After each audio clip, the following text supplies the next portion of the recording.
Moi, ça ne me surprend pas, connaissant l'homme. Les jours où Kabila sort de son casting, Gentini Ngobila, presque en larmes, je suis passé à la télévision chez mon ami Serge Kabongo et les autres à la télévision ici pour dire Kabila vient d'enterrer la ville-province de Kinshasa. Mais regardez, depuis que Ngobila est là comme gouverneur, qu'est-ce que Ngobila a fait de la ville? Ngobila était gouverneur de Yumbi. Catastrophe sur catastrophe là-bas. Une gestion catastrophique.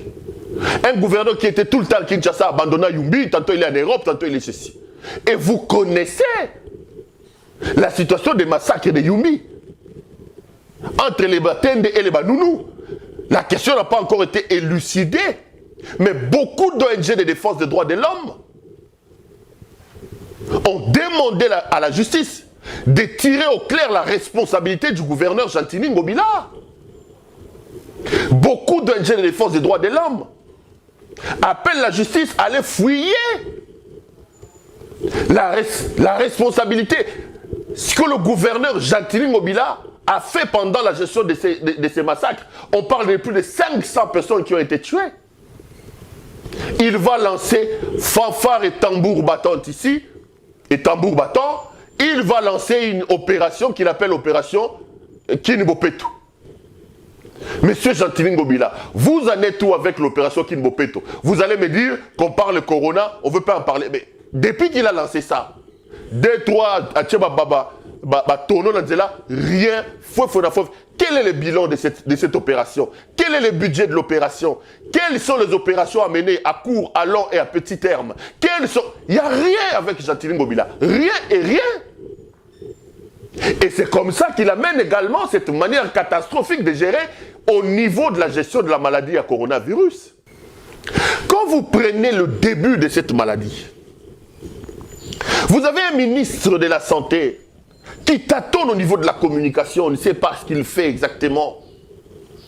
Le président de la République va même le lui reprocher. Vous avez un Ngobila qui se réveille un matin et qui nous dit qu'à partir de lundi ou à partir de demain, il y aura un confinement dans toute la ville de Kinshasa. Et c'est ce jour-là que des millions de personnes ont été contaminées. Parce que les gens de Tonda qui mettent. Donc samedi ou lundi confinement. Ngobila ne pouvait pas échelonner ça. Il ne pouvait pas nous dire, écoutez, je vous donne une semaine, préparez-vous, dans une semaine, il y aura confinement. Non, non. 48 heures ou 24 heures après, il y aura confinement. Tout le monde était à Zando.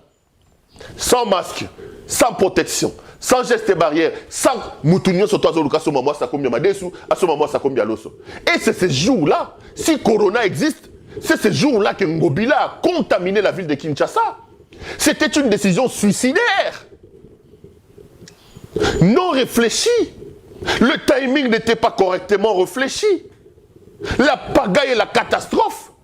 Et après avoir fait contaminer les gens, il vient, il revient et dit non, pour de telle autre raison, nous décidons de... Monsieur, vous décidez d'arrêter le confinement alors que les gens ont été contaminés.